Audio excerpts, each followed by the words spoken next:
Okay, welcome everyone. I hope you can hear us there in Zoom. So today we are happy to have Rodrigo Olea, and he's going to speak about conformal renormalization of anti-de Sitter gravity. So please start. Thank you very much for the introduction. And I'm going to try to explain to certain detail what I call conformal renormalization as a new prescription to deal with divergences which appear at the level of the action and the variation of the action of ADS gravity, of anti-de Sitter gravity. This is of interest in the context of holography, obviously, and it's a sort of an upgrade version of something we have developed in the past, which was connected to the addition of topological terms to the Einstein-Hilbert action. So let's go. I will try to explain with a very simple example that I got warned that I should make sort of extended introduction to the topic.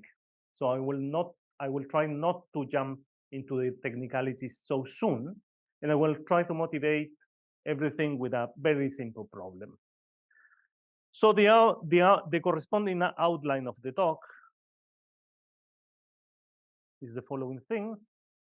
I will briefly review the standard procedure of holographic renormalization of ADS gravity, developed by some people in the audience, Skenderis, Soloduhin, Dejaro.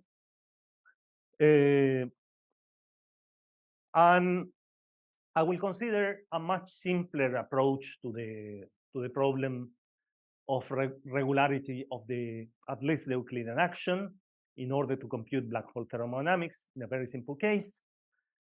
And I will comment on what is the boundary description equivalent to the addition of topological terms.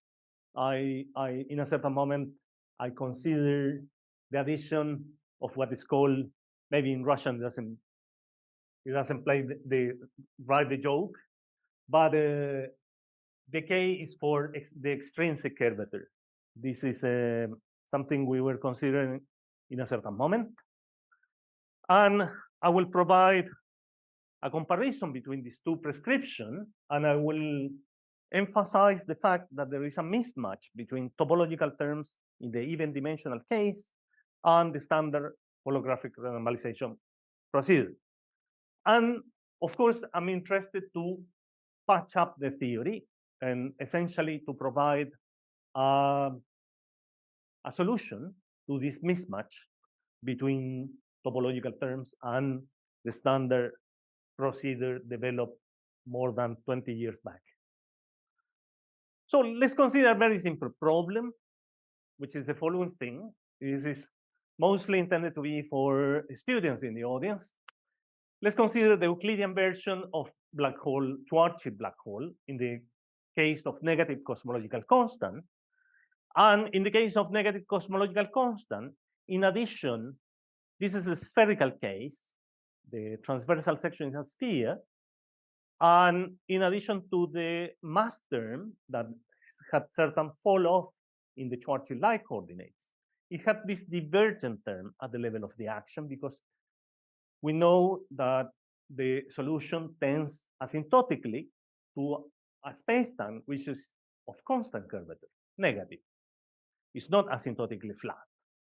So when we are interested in this simple computation, which is the reproducing standard black hole thermodynamics, we are evaluating the Euclidean version of this action, of the Einstein ADS action, with negative cosmological constant, and you take the trace of the Einstein equation, and you prove that the Euclidean action is nothing but the volume of the spacetime. In the Euclidean continuation of the spacetime, you are integrating in the radial coordinate, because it's a static solution. You are integrating between the horizon, which is the origin of your coordinates, and infinity. So necessarily, because the volume is divergent, the action is as well divergent.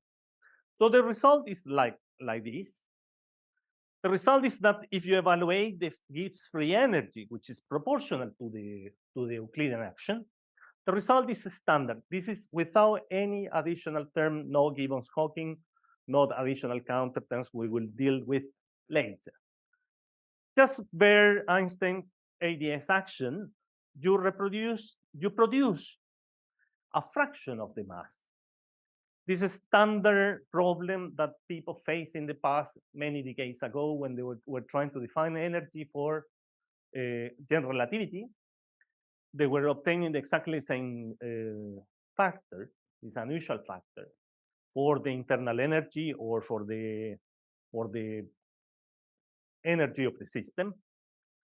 And you have a contribution which corresponds to the entropy, which is coming from the horizon. This is the evaluation of the Euclidean action coming from the horizon. And in addition, you have this divergent term as you approach the radial infinity. This is a very standard result. So you have sort of double problem. You have the problem of the internal energy, which there is a unusual factor with respect to the internal energy of the thermodynamic system, and you have the divergence corresponding to the volume of the space-time.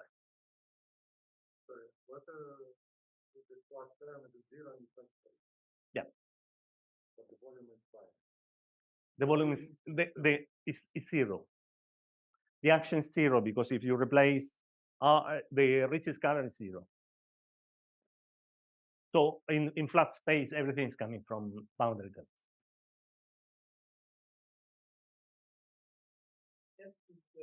Entropy, a quarter of the area of the black hole, standard Bekenstein-Hawking entropy. And the action is the last term. No. Everything is the action. Everything is the action. The result of this is proportional to the Hawking temperature, and it produces that result. Just simple.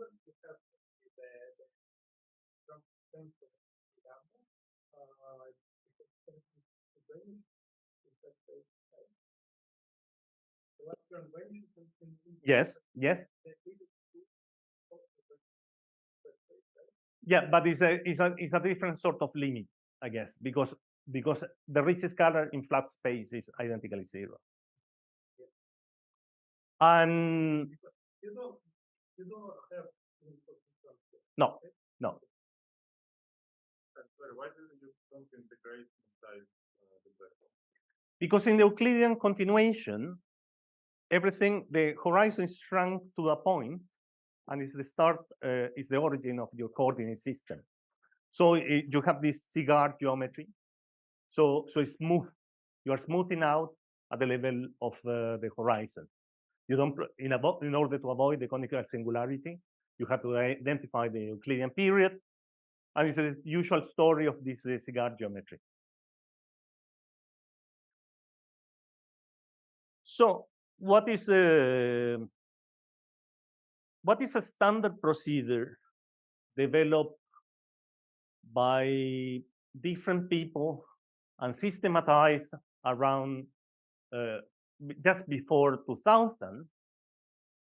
It relies on the addition exactly of the Gibbons-Hawking term. It was thought originally with the different boundary terms that you were adding to the action. They were used for different purposes. The Gibbons-Hawking term, as usual in standard Einstein-Hilbert action, it defines a well-posed action principle. The Einstein-Hilbert action contains second derivative in the normal coordinate of the metric. So it's like a Lagrangian that contains an acceleration term. So in order to kill this second derivative term, you have to add the trace of the extrinsic curvature. You have to keep in mind that for holographic applications, we are thinking of a radial evolution of the space-time. So you may think of the problem as an infinite series of concentric cylinders where the boundary is a cylinder of different radius. So you are putting the given Hawking term at the given boundary of the space-time in a given coordinate I will call Z, or I was calling R in the Schwarzschild coordinates. And in addition, people will consider once the action principle is satisfied, the only thing that I may add on top of the Gibbons Hawking term, they are intrinsic terms, because this is exactly the same as the problem of classical mechanics. Consider a classical mechanics problem that of a Lagrangian that contains the acceleration, that is linear in the acceleration. You may repair and turn it into a first order Lagrangian by adding a corresponding boundary term that essentially kills the variations of Q dot. So, and this is important because it defines the variation principle. It also defines the junction conditions for instance, for a brane. And so you cannot consider. Why do we need the third term? Because in asymptotically ADS, in asymptotically ADS space-time, the action is still divergent, even in 3 dimensions. Even for the BTZ black hole, if you consider the Gibbons Hawking term, the action is divergent. You need an extra term. So this construction was systematized by different people. Of course, it's also contained in these lecture notes by Skenderi, Soloduhin, and De Haro. And this is a sort of counterterms you may consider in addition to the Gibbons Hawking term. For a given dimension, the lowercase t is the boundary dimension. So you don't need the whole series for a given dimension. For instance, for 3 dimensions, this was the example I was giving, you need essentially a counterterm that is proportional to the volume of the boundary. In 4 dimensions, you need the first 2 counterterms in order to render. It's a power counting argument because this is an expansion in powers of the radial coordinate, so it's an expansion in number of derivatives as well.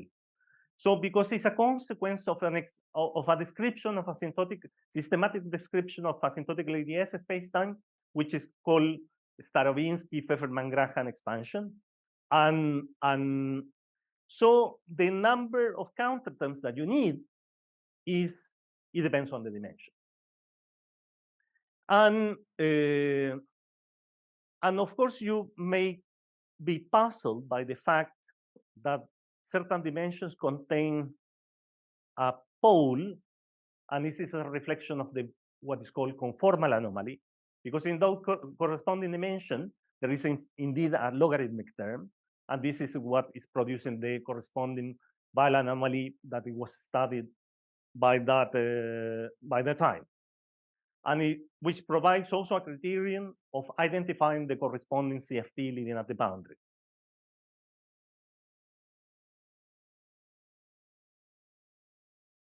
So what if we go back to the original problem of black hole thermodynamics and this counterterm procedure? If we go back to the original problem, you manage to reproduce by adding the Gibbons Hawking term and these local counterterms, you manage to reproduce successfully the right black hole thermodynamics, the right thermodynamic relation, where the internal energy is shifted by this is the Hamiltonian mass, and the internal energy is simply shifted by a constant. Yeah. How do you fix the sequence? Do you require that the Earth cancel at each other? Right? Yeah, this is very systematic procedure. It's actually you solve order by order the Einstein equation in an expansion. So you determine all the coefficients in the expansion in terms of the holographic data at the conformal boundary, what's called. So you consider that at the level of the action, there are divergences expressed in terms of these coefficients. So you covariantize the coefficients in terms of covariant quantities of the boundary. It's a very systematic procedure, but it's sort of technically involved. I must admit that it's technically involved. And one of the motivations why to try to reformulate the problem is exactly the reason why, even though it's a very systematic procedure, there doesn't seem to be a general pattern you could guess for every dimension. Maybe because it's always important to try to identify a general pattern for every dimension related to some geometric objects. Another question is, suppose you have infinite spheres, and far away from the black hole, you have r equal to constant, right? Right. So Yes. the parameter so this is series like No. Because in order to have these are most of these terms are, because it's a power counting argument that which depends on the dimension. Some of them will be identically vanishing for those dimensions. For instance, you can systematize the power counting because of the precise form of the metric I will use later on.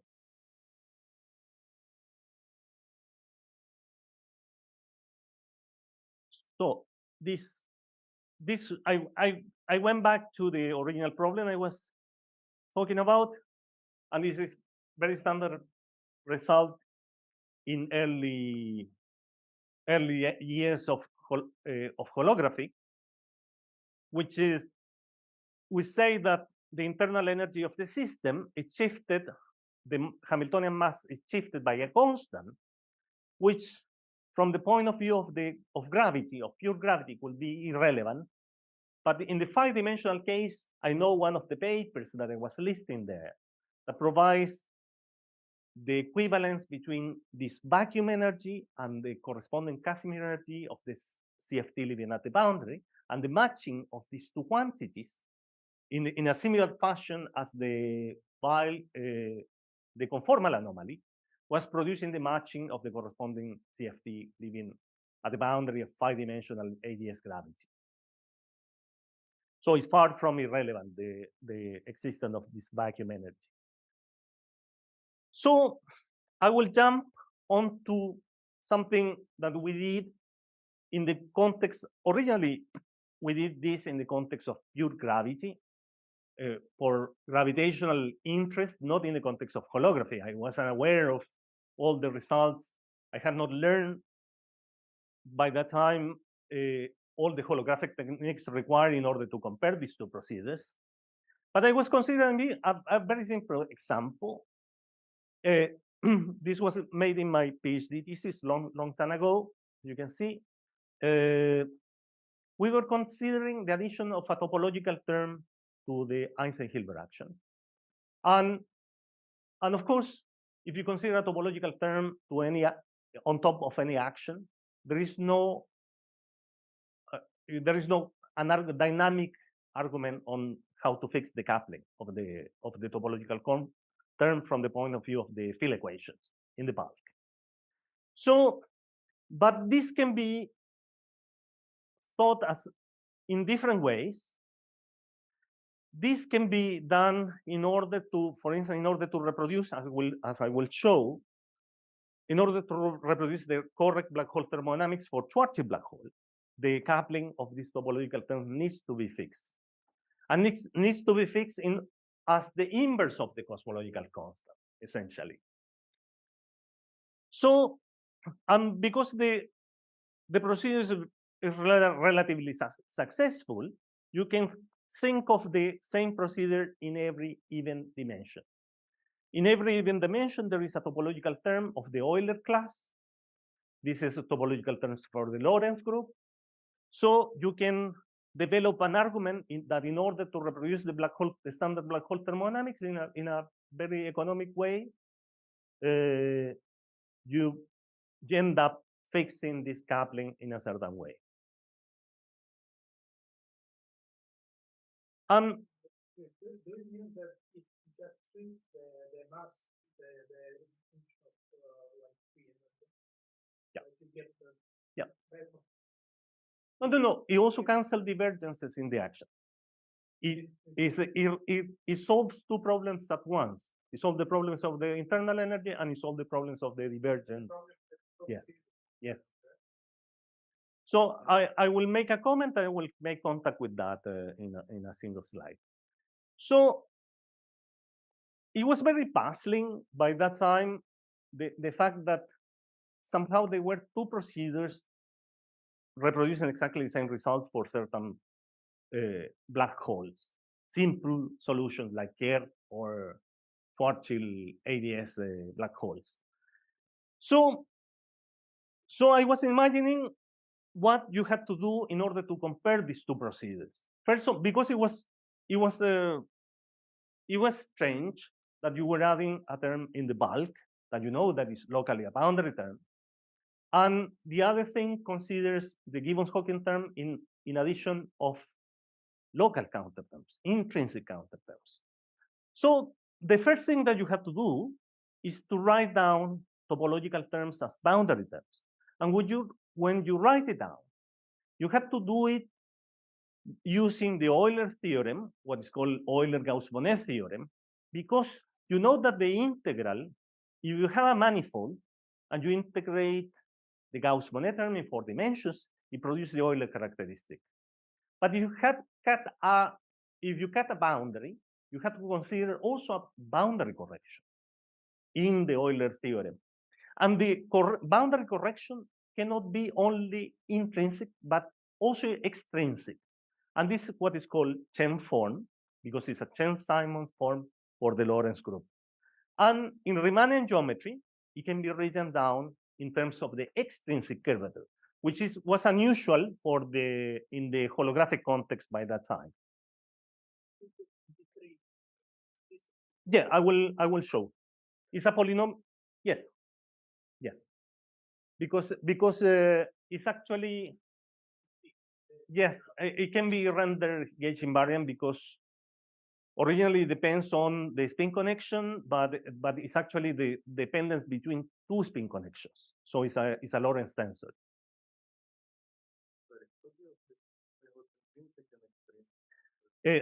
I will show more explicitly now. I show what there were intrinsic counterterms. So there were things that depends on the boundary metric, boundary curvature, and covariant derivative of the boundary curvature. This is intrinsic. Extrinsic is just the derivative of the metric, the evolution of the induced metric along the normal direction. This is a Lie derivative of the induced metric along the normal direction. So this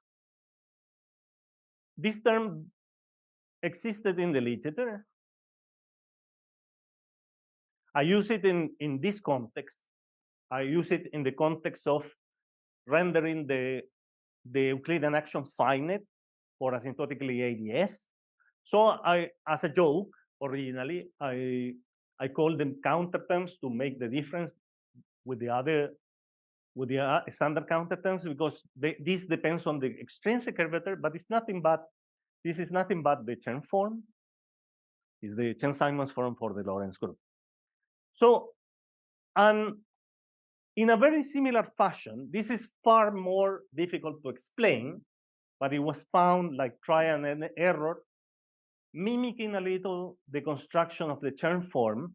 We managed to reproduce the standard black hole thermodynamics in the odd dimensional case as well, where there are no topological terms. This is a completely different construction in principle because this is at the boundary of odd dimensional case. So I will try to give a hint where these objects are coming from. These are, first of all, I wanted to show this result. Rendering the action finite, that means rendering the volume finite, it requires the Euclidean version of these counterterms with a k, and this exactly contribute with the other fraction of the internal energy it contributes with the complicated expression of the vacuum energy, and it cancels the divergence in the volume. It was also checked systematically by that time for more complicated solution for KRADS, something that was highly non-trivial. So this construction managed to reproduce the correct black hole thermodynamics.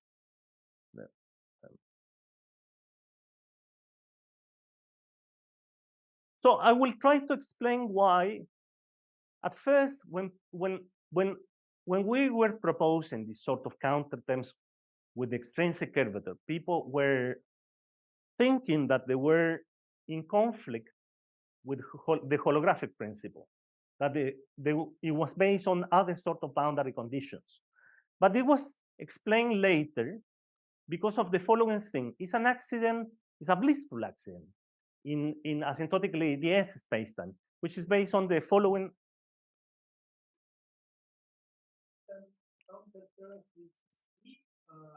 They do include They do not. They are intrinsic. Only the term plus. Yes, yes. They're no. The other are non-linear in the extrinsic curvature. So it's in principle, you may think that it's in conflict with the variational principle, because exactly with the Gibbons-Hawking term, what you do, you eliminate the derivatives of the metric, the variations of the derivative of the metric. It's like variation of velocity in classical mechanics. So, but there is an accident in asymptotically ADS spacetimes that allows you to consider these extrinsic counterterms, and it's the following thing. If you consider this expansion for any asymptotically ADS spacetime, is a reflection. In this description, the conformal boundary is located at z equal to 0, and it is a reflection of a pole of order 2 at the conformal boundary. You know that it diverges like that. And this is a power expansion which considers the holographic data, the source. This is actually the metric where the CFT is living in at the conformal data. And you consider even powers in the z coordinate, in the radial coordinate. And what was the observation that was made in this paper some time later, that it was emphasized the fact that a Dirichlet boundary condition for the boundary metric, for the full boundary metric, does not truly make sense in asymptotically ADS spacetime. Why? Because as you can see, if you evaluate the boundary metric in this form, in this asymptotic form, there is a question.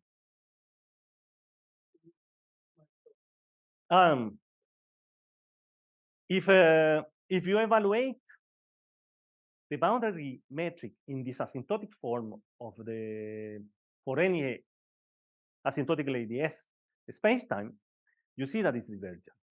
So it doesn't truly make sense. And the only thing that you can keep fixed at the boundary is actually the G0 metric, which is, of course, compatible with holography. Because, so in this paper, around 2004, it was emphasized the fact that in order these two problems are actually connected, the renormalization of the action was connected to a variation problem that is formulated in terms of the G0 metric instead. So what you can call holographic is a renormalized action which is finite and expressible in terms of the holographic sources. In this particular case, the holographic sources did not metric at the conformal boundary. So what makes possible the addition of extrinsic terms in the action? Is essentially this accident that it doesn't happen in asymptotically flat. The extrinsic curvature is like the Lie derivative along the normal direction of the induced metric. So it has essentially the same behavior as the boundary metric. So trying to keep the boundary metric fix or the extrinsic curvature fix is as good or as bad as the original Dirichlet problem. So as long you may consider the addition of counterterms, which depends on the extrinsic curvature, as long as you have a finite action, variation of the action, and expressible in terms of the sources. I'm calling this with a twiddle because I cannot guarantee this far that they are the same action. I have to prove it. I have to prove that these two procedures are somehow equivalent or they have mismatch one respect the other. So, but it's an interesting proposal, the fact that the other objects have a geometric origin, and you can try to guess for every dimension, and there is a connection with the topological terms and Chern-Simons densities. So let's think of a possible comparison between these two procedures in the simplest case, in the four-dimensional case. In the fourth-dimensional case, what you are adding to the action is actually what is called second Chern form, the Chern-Simons for the Lorentz group in 3 dimensions, and whose exterior derivative is the Gauss-Bonnet term, is the parity even Chern-Simons action. It's not this connected to the parity odd Pontryagin in the four-dimensional case. So, but as you can see, this is a given polynomial of the extrinsic. The consequence that is written down in terms of fully antisymmetric indices is inherited from differential forms, obviously. And it's a given polynomial of the extrinsic and intrinsic curvature. But as you may notice, there is no term which is linear in the extrinsic curvature. So there is no Gibbons-Hawking term in the Chern form. So you have to force the system to behave like the other. And you may add and subtract the Gibbons-Hawking term and consider the expansion of the metric and the extrinsic curvature in such a way that you can expand the extrinsic curvature as also as a derivative expansion or curvature expansion. And in this way, for instance, the leading order is just a delta. The next to lead order is this object that is a combination between the Ricci and the Ricci scalar, what is called Schouten tensor. The Schouten tensor appears in the definition of the Weil tensor. That's the reason why I will emphasize it, the appearance everywhere. And when you do such a thing, we managed to prove some time ago that at least in the four-dimensional case, you reproduce exactly the same result as the standard holographic renormalization procedure. So holographic renormalization in four-dimensional case is just a topological term.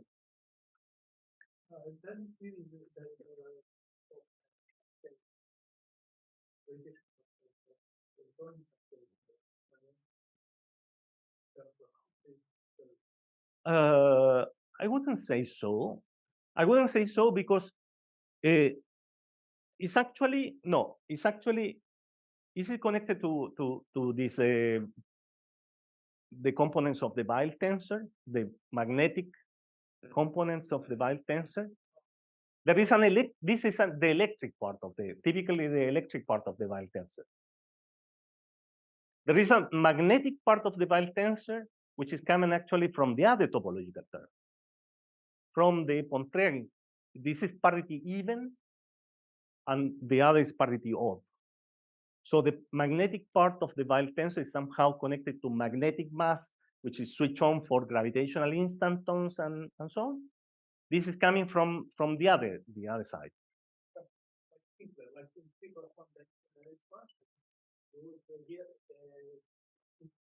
You would write equations in terms of the curve shape, this curve shape, and there would be separate constraints, which involve these. This is a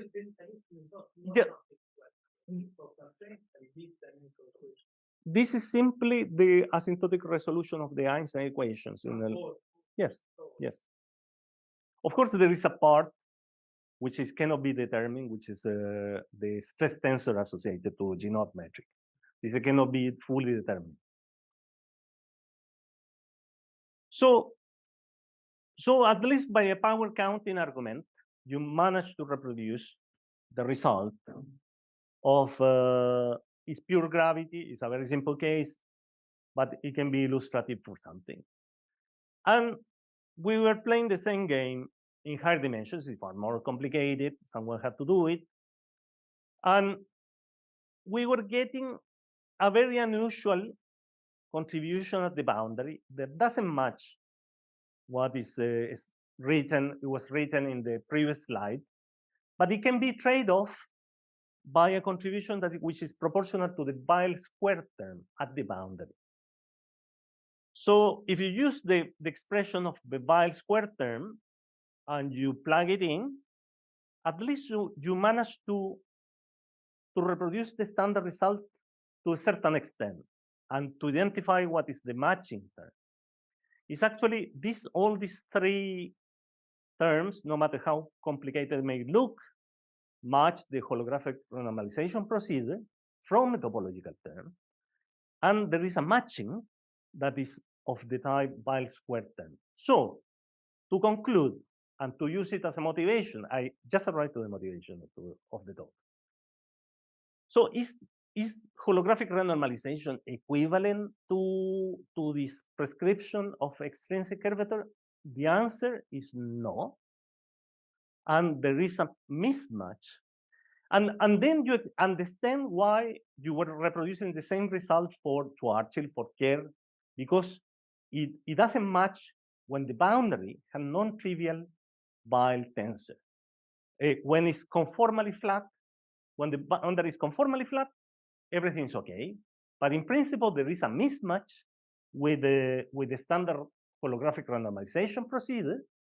And this is okay for all these geometries, but the problem is the gravitational instantons, because gravitational instantons like tau nat, tau volt, these have non-trivial boundary Weyl tensor. They eventually, we are definitely in trouble.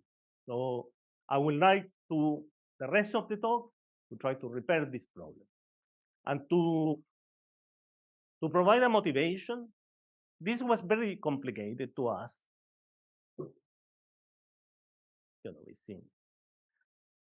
So I can formulate the motivation of my talk in this way.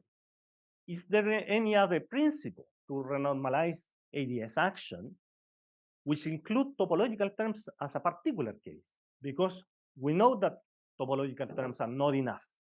So I have to be able to extend my prescription in such a way that it contains what I was doing before to patch up the theory in essence.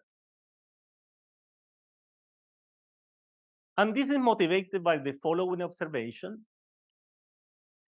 The following observation are at the verge of naivety, because the renormalized action, because I proved that in 4 dimensions you were reproducing the result of holographic renormalization, for that particular value of the coupling of the Gauss-Bonnet term, the action becomes quadratic, and becomes quadratic in an interesting object. This object is the following thing. We have the general definition of the Weyl tensor, which is the Riemann tensor, and the skew symmetric product of the Schouten tensor once again, and the metric, essentially. But if you particularize this for Einstein spaces, the Ricci tensor is proportional to the metric, and the Ricci scalar is proportional to a number. So for an Einstein space, the Schouten tensor is proportional to this. And when you plug it in, you have the particular value of the Weyl tensor for Einstein spaces, and the action becomes a renormalized action because now we know the result. The renormalized action is very suggestive. It's a trick of the light. It's not a higher derivative gravity theory. It's still the second derivative sector of maybe a higher derivative gravity theory.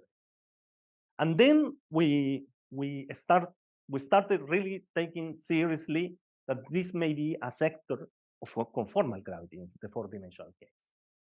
And what we have in mind, so I will loosely define what I call conformal renormalization by the following principles. I'm interested in embed Einstein gravity in conformal gravity in 4 dimensions and in other dimensions as well, if possible. And why? Because, for instance, in 4 dimensions, I will show, because of the equation of motion, any Einstein solution is a solution of conformal gravity as well. Conformal gravity is Weyl squared. And why I took it we took it as a motivation, because it was proved in a paper around 2013 by Grumiller and collaborators that the conformal gravity action is finite for even relaxed asymptotically DS boundary condition.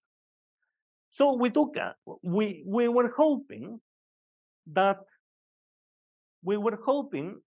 if we embed in conformal gravity and we go back to the Einstein sector later, we took the Einstein condition, the renormalization of the action will be inherited by this principle. But what we need is a precise, maybe holographic mechanism of how to go between conformal gravity to Einstein gravity. And if we have such a thing, we have a way, a knob, on how to switch on or switch off certain modes at the level of the action in order to produce one action coming from the mother action, in a way. So, and this was not done by us. It was done actually by Baldacena in 2011. He was saying that conformal gravity with Neumann boundary conditions, conformal gravity is that, is Weyl squared, full Weyl squared. Is with Neumann boundary conditions, it was Einstein gravity. And this can be realized at the level of the Pfefferman-Graham expansion, because for higher derivative gravity theories, you have to include additional modes. There are additional sources which are linear to the radial coordinate. And so it's clear that if you take Neumann boundary conditions, this is equivalent to G1 equal to 0. And when G1 is equal to 0, you switch off all the higher derivative expansion and you go back to the Einstein branch of the theory. So at the level of the action, this also works because of the following thing. So these are features of conformal gravity. The equation of motion of conformal gravity is what is called, is a higher derivative theory. It's a 4 derivative theory. It's what is called the Bach tensor. It's essentially, you define something that is the antisymmetric covariant derivative of the Schouten tensor. This is a Cotton tensor. And you define derivative of the Cotton tensor. So this is 4 derivative object. And this is 2 and 2 derivative object. And it's pretty clear that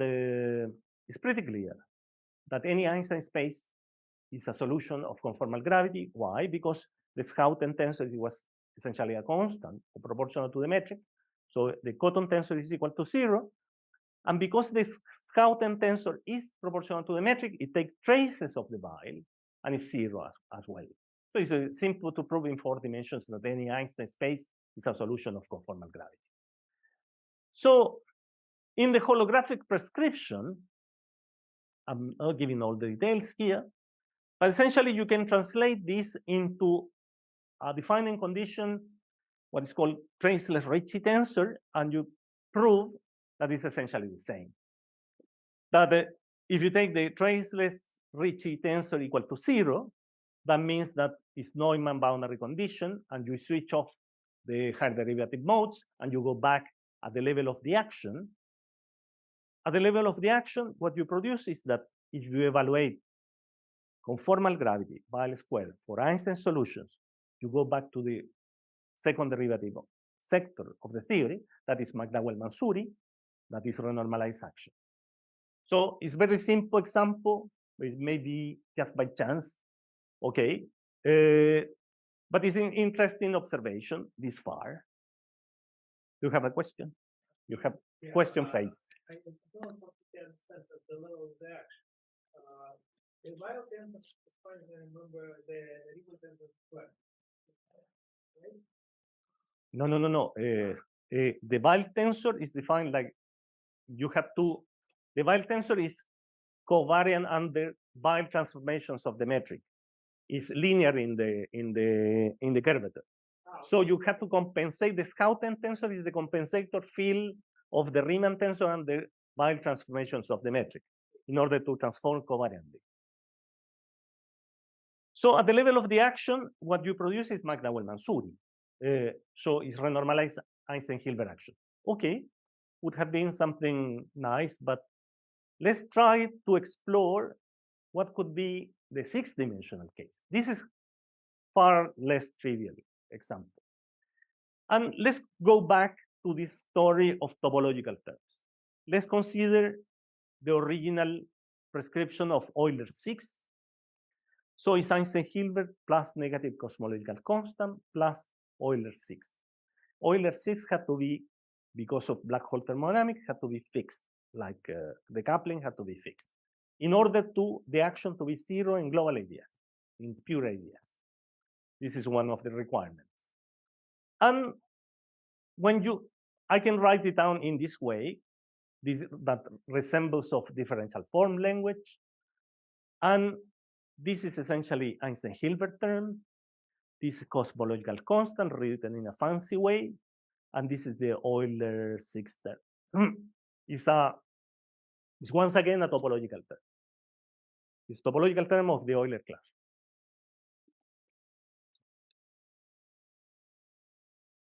And for that precise coupling of the topological term, something curious happened. And it's the following thing. Once again, it's a polynomial of the Weil tensor for Einstein space.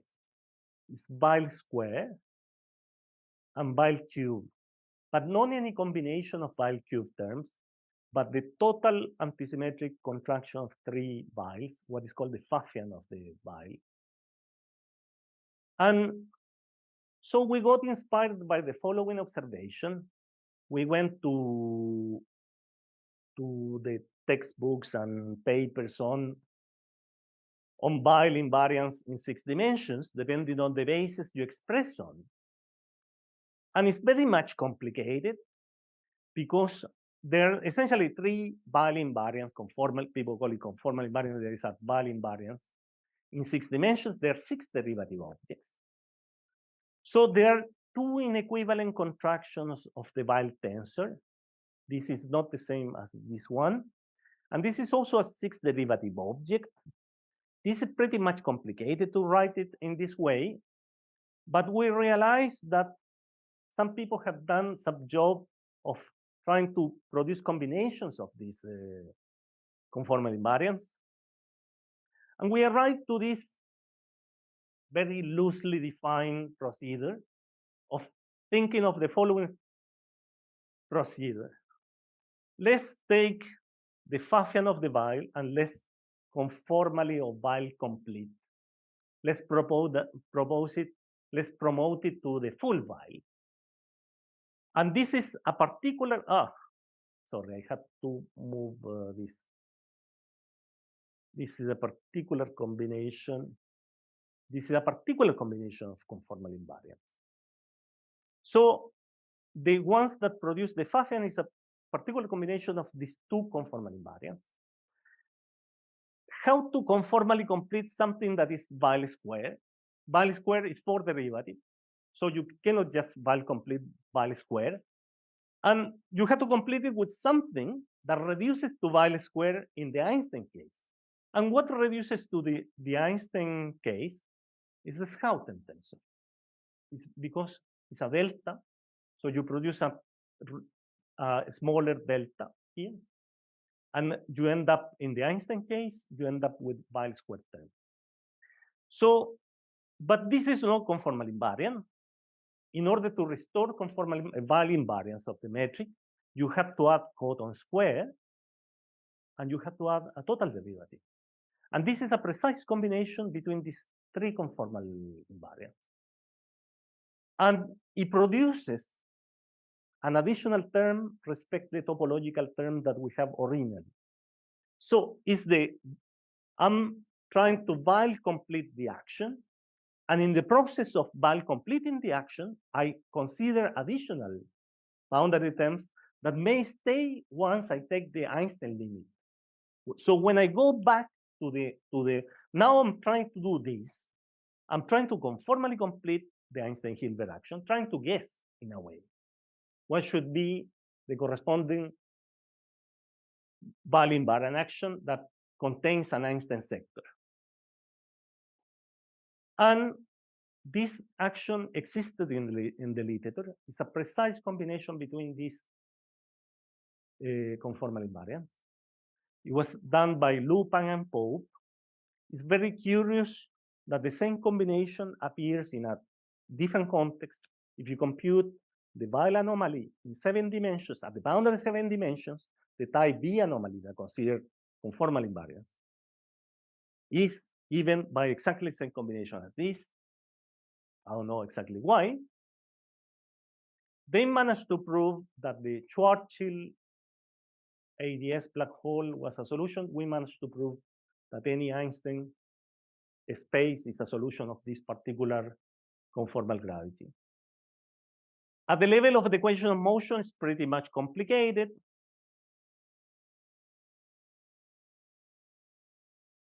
You can develop the techniques of the equation of motion. It's not that simple.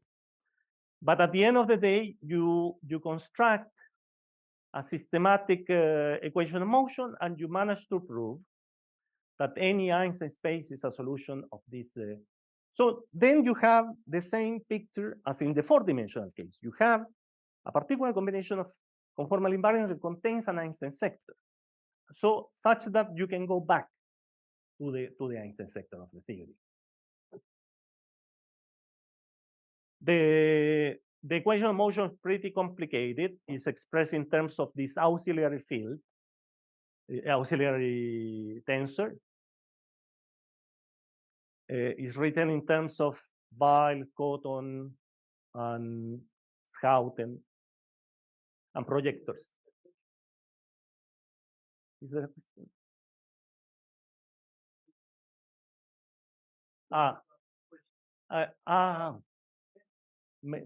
It was long ago.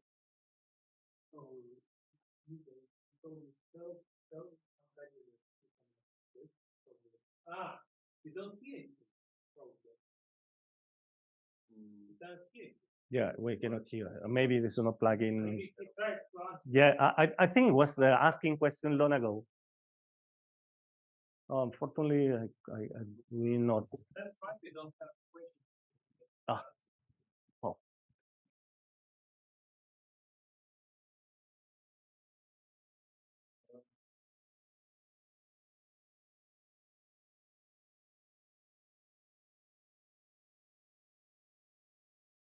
It's unfortunate. So one of the things we were checking was for the Einstein spaces, the equation of motion reduced to this quantity, and this quantity is the equation of motion that comes from two parts in the action, comes from the topological term, and comes from the Einstein-Hilbert term.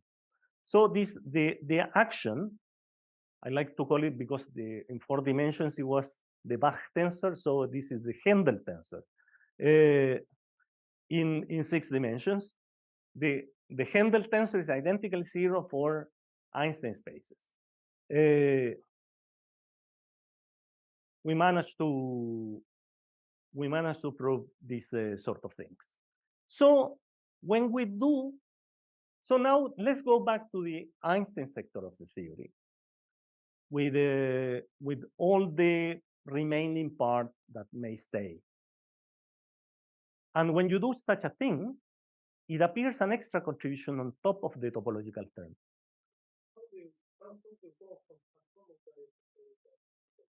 taking her derivative modes to 0 in the same way as Maldacena, but in 6 dimensions you have to kill more modes because it's plenty of yes, right. So at the level of the metric implies some conditions at the level of the curvature, and when you plug it in at the level of the action, you go back to Einstein. To Einstein plus all these terms, it remains an extra term. And the extra term, when you expand in Pfefferman-Graham, produces exactly the same combination, the same term that it was the mismatch term with respect to holographic renormalization. And when you do such a thing, at the end of the day, you conclude that this particular form of conformal gravity in 6 dimensions, when you evaluate on Einstein spaces, is the action of holographic renormalization. So you could say it just in a single line, holographic renormalization in 6-dimensional case is nothing but embedding in a particular combination of Weyl invariance. And when you reduce to the Einstein sector of the theory, you prove that the Einstein spaces are a solution, are a sector of this particular conformal gravity. When you do such a thing, you add all the required counter terms on top of the Einstein-Hilbert action. Just to conclude, we have shown evidence. To us, it's still very puzzling observation. It's sort of connection between Weyl invariance and renormalization of the action at the classical level. I cannot figure it out why. We also did something that is connected to, originally we were working in the context of holographic entanglement entropy. So we were considering conical defects and codimension 2 functionals. And we managed to prove that what you produce from conformal gravity in 4 dimensions is yet another conformal invariant in 2 dimensions, which has a lot of nice properties in this paper because it reproduces a renormalized area and generalizations of the renormalized area. So this is what I'm talking about. Renormalization in the bulk is connected to renormalization of codimension 2 functions, because what we have in mind are surfaces which are anchored to the conformal boundary. When you have surfaces which are anchored to the conformal boundary, the anchoring points produce divergent terms. So you have to eliminate, in a way, you have to eliminate these divergences coming in the notion of surface, in the notion of area. So this is a generalization of what I call renormalized volume, renormalized action, which is interesting. This is also connected to that. And one of the things we wanted to see, it was possible generalizations to 8 dimensions, maybe. If Nicola cannot, no one can. Also, using the codimension 2 tricks to produce something equivalent to what is called Wilmore energy in 4 dimensions, in codimension 2 respect to 6 dimensions. It's a complicated problem. And generalizations of the notion of the renormalized area. And also, I'm trying to see whether there is a connection with supersymmetry, with supersymmetrization of these conformal invariants. I found a proposal of supersymmetrization and in this paper of 2016 of Kusenko, Tyson, collaborators. And I'm discussing this issue with the group of Torino. Thank you very much. Which one? The south and the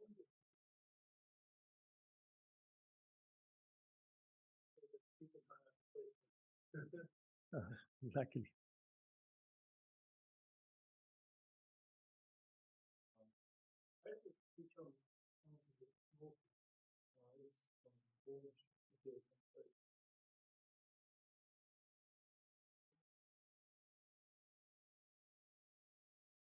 Are there any questions in Zoom?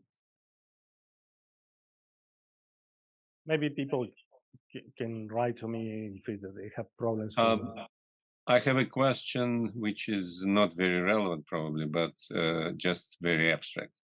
So you use the term counterterm, which suggests analogy with quantum field theory, right? So in quantum field theory, instead of talking about counterterms, you can use regularization. You introduce some cutoff, and then if the cutoff respects certain symmetries, you can discard divergences and get finite result, which may be consistent. So one could, in principle, use the same logic here. For example, if you have infinite volume of ADS, you introduce a cutoff and obtain the results, finite results of dropping certain divergences. Right. So could you comment on, is there any advantage of talking about counterterms, or why we need to talk about holographic renormalization rather than cutoff and subtraction? I think there are equivalent procedures. I think they are both equivalent procedures, and I was more interested in trying to make connection with the concept of renormalized volume of some mathematicians. I cannot recall the name of some people that they were dealing with renormalized volume like conformal invariance. Yeah, I can understand. So that becomes really important when the boundary, as you said, when you have non-trivial wild ends at the boundary, etc. That may be still, you can get conformal anomaly, for example, without talking about counterterms. You just extract logarithmic divergence. For sure. No, I don't disagree with that comment, because some people say the counterterm should not modify the essential properties of the gravitational theory. So it's just a way of subtracting divergences, but the essential properties are always contained either in the volume, the evaluation of the volume, or in the canonical momentum, in the expansion of the canonical momentum. Okay, thank you. Yeah, thank you.